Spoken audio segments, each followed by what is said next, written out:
Assalamualaikum warahmatullahi wabarakatuh. Waalaikumsalam warahmatullahi wabarakatuh. Alhamdulillahilladzi qad akhraja nataijal fikri li arbabil hija. Amma ba'd. Ibu-ibu damang? Alhamdulillah. Alhamdulillah. Bapak-bapak damang?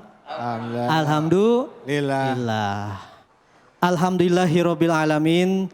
Para pemirsa Cahaya Hati Indonesia yang dirahmati Allah Subhanahu wa taala, sebagaimana yang sudah tadi kita dengarkan lantunan ayat suci Al-Qur'an surat An-Nisa ayat 32, asbabun nuzul. Tahu enggak asbabun nuzul?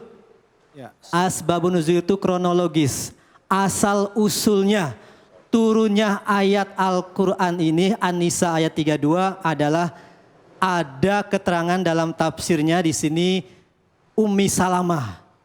Ummi Salamah itu termasuk salah satu istri Kanjeng Nabi. Istri Kanjeng Nabi ada berapa? Ada 11. Ya, bapak-bapak ada yang minat 11? Ibu-ibu gimana? Ridho ikhlas? Oh enggak ikhlas ya. Jadi ini Ummi Salamah merasa ya wala tatamannau, mengharap ya andaikan saya seperti laki-laki saya akan bisa berjihad. Jihad itu pahalanya identiknya dengan kaum laki-laki.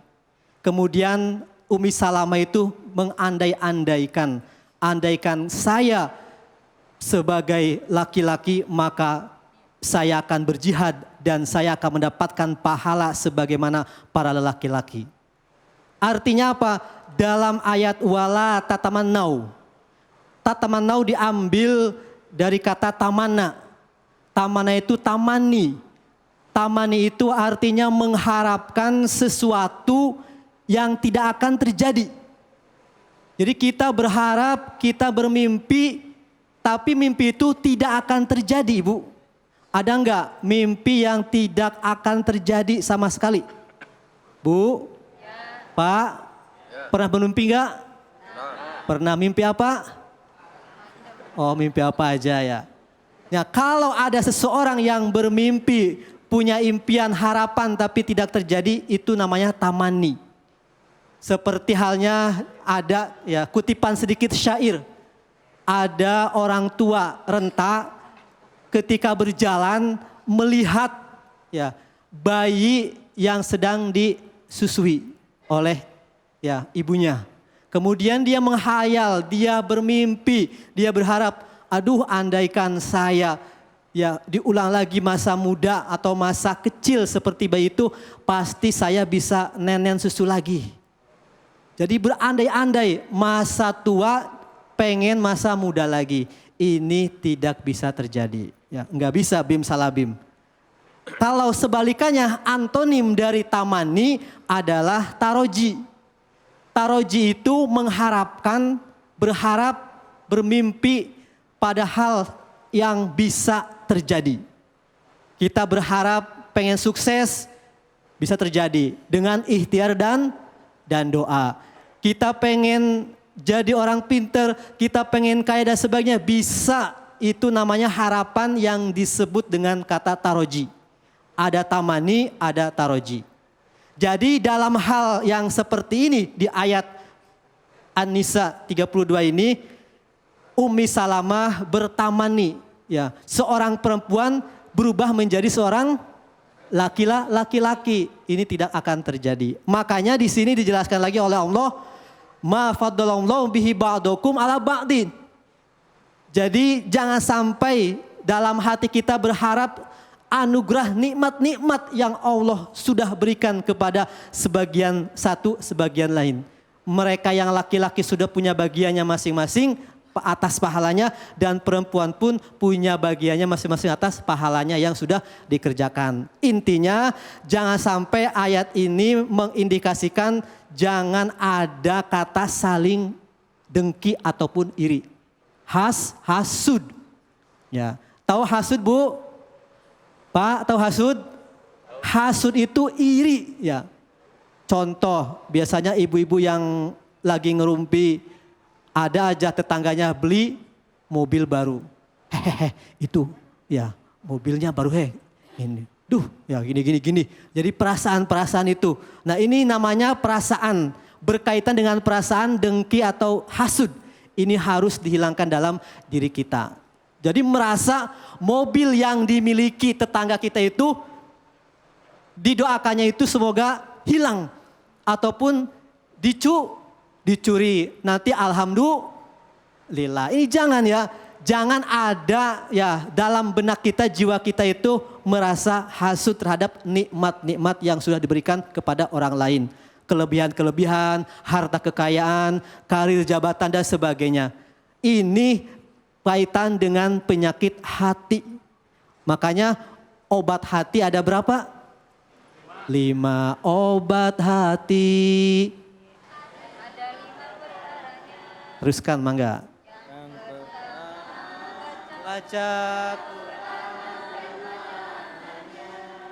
Yang kedua. Yang ketiga, pula dengan orang soleh. Yang keempat, berbanyaklah berpuasa.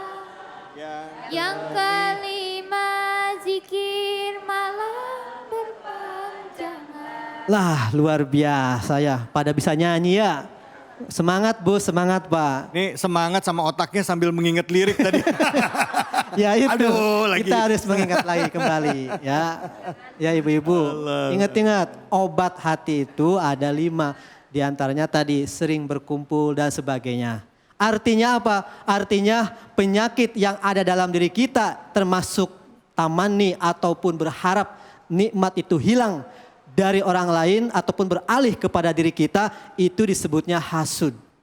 Hasud sudah ada ya beberapa abad ataupun di dunia ini ketika Qabil dan Habil.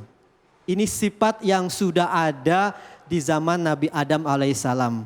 Artinya kita sebagai umat muslim harus senantiasa mensucikan hati kita dari sifat-sifat penyakit hati. Di antaranya adalah sifat hasud. Nah, ini hasud, jangan sampai. Mereka sudah dianugerahi oleh Allah masing-masing. Kita diberi nikmat, yang penting kita bersyukur. Kita menjadi qanaah supaya kita terhindar dari sifat hasud. Sebagian ba'dul hukama, sebagian ulama ahli hikmah telah berkata, barang siapa yang qanaah, barang siapa yang merasa cukup dalam hati kita, kita dikasih uang 10.000, alhamdulillah bersyukur. Kita dikasih sepeda, alhamdulillah. Kita dikasih istri 2, alhamdulillah. Hah? Astagfirullah, oh innalillah. Ya innalillah. Ya.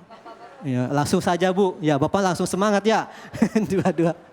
Nah itu yang perlu kita garis bawahi. Jadi apapun nikmat anugerah yang sudah diberikan oleh Allah kepada kita selaku umat manusia, semuanya sudah tergoreskan oleh takdir Allah Subhanahu wa taala. Barang siapa yang ridho terhadap qada qadarnya Allah, maka dalam dirinya akan merasa menerima apa adanya. Oke.